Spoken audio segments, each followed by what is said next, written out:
how to keep mouse on screen in Roblox. So the first thing that we want to do is open up any game.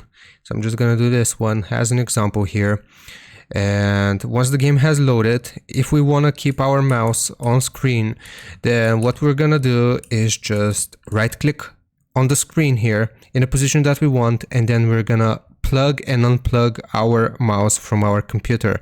Now, while holding right click in this case, we want to unplug and plug back in our mouse. So I'm going to do that. I'm going to sound far away for a little bit as I do it.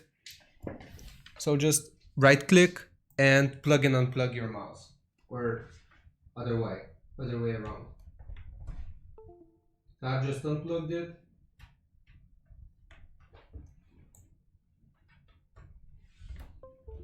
And I've plugged it back in. And now, as you can see, our mouse is on screen and it's been locked. So I hope this helps you out. Leave a like and sub, and I'll see you next time.